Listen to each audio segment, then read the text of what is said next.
Hello dear students, a very good morning to all of you.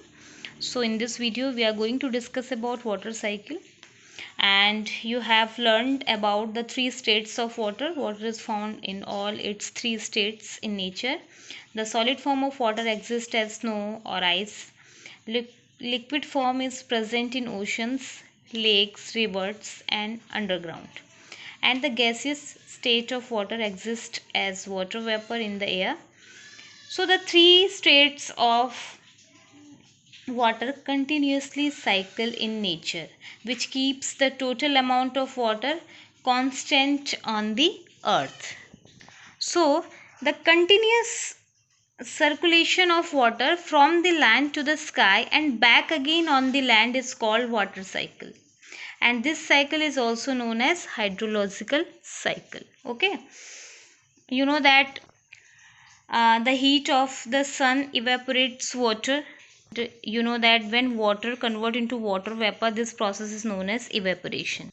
So the heat of the sun evaporates water from the oceans, lakes, and plants also lose water to the air by a process called transpiration.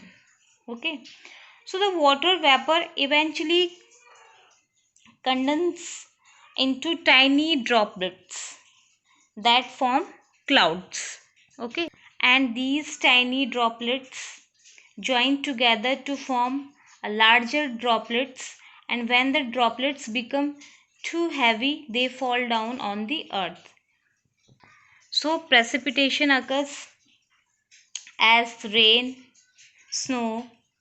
Okay, so here is the three steps. First is evaporation, when change water change into water vapor. This process is known as evaporation. Okay, and after that the second one process is condensation means when water vapor convert into tiny droplets, and these tiny droplets that form clouds. Okay, and the third one is the precipitation occurs as rain, as snow. Okay, so you have seen here is a continuous circulation of water. Here water evaporate, then it convert into clouds. After that it again comes into earth. So continuous circulation of water from the land to the sky and back again to the land is called water cycle. Okay.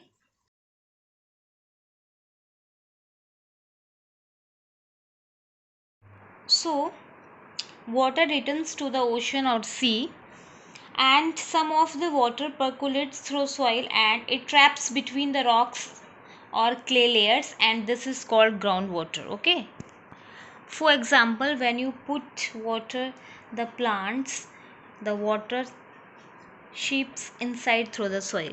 Okay, so and it makes the soil moist, so water from the soil again absorbed by the plants and its roots. So presence of water in soil is proof presence of a groundwater. Here is only an example, and same as during rainfall the rainwater seeps through the soil and empty spaces of rocks from one layer to another layer, and this is known infiltration. Okay, so after a long duration of time a large amount of water deposit over the known porous rocks, and this water is referred to as groundwater. Okay, and groundwater that occurs below the ground, and it can be brought to the land surface by digging wells. Okay, groundwater that may come out of the surface of earth from a natural spring which flows into lake, stream or an ocean. And groundwater comprises 97% of fresh water and can be used for animals and human being also. Now the next one is water table, and water table decide how deep water, how deep under the ground do we find water. Okay, as I told you, if you start digging the soil, maybe immediately you will not find water. You will actually digging the deep, right? Only that you will find water when you digging the deep. That's because there is a certain depth in which water exists. It is present quite deep inside, right? Now how much deep you will actually see the presence of water? So you will actually see the water. It is dependent upon the water table. So a water table is defined as the level below the ground beyond which ground is saturated with sufficient of water. Or we can say that water table is a level below which the ground is completely saturated with water. Okay, basically if you are digging the ground, you will reach at a level where all the spaces between rocks are filled with sufficient water. So beyond this level there is a good amount of water which is present under the ground. This is where from water table start. Okay, let's take an example. Suppose in this picture, uh, you can see this land which is covered with grass, and below this you have a soil, right? The roots of the plant, and as you go even more deep you actually got a level.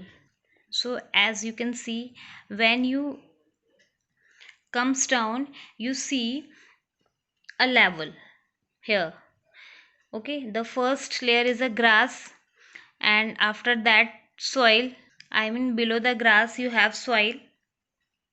The roots of a plant is fixed in the soil, and when you come more deep you actually got a level, and here you have sufficient water.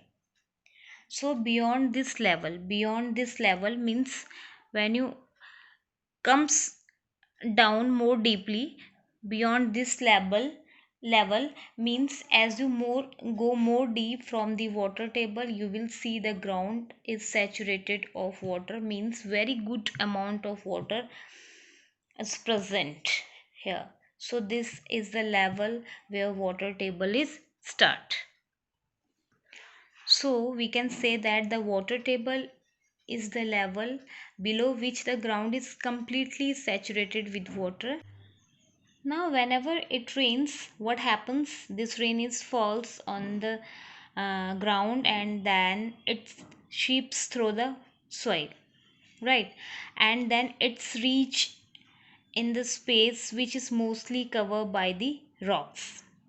Rocks are quite big, so therefore the space between the rocks are also quite big. So all these big spaces get filled with water, and that's how you get a water table. Okay, so at places the groundwater is stored between layers of the hard rocks below the water table.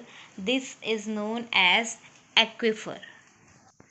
And seeping of water, the process of water seeping under the ground is known as infiltration. So aquifer is means when groundwater is stored between layers of rocks below the water table. Okay, so this is known as aquifer. And water is aquifers can be usually pumped out with the help of tube wells or hand pumps. So aquifer means at the place where the underground water is stored between layers of a rock. Okay,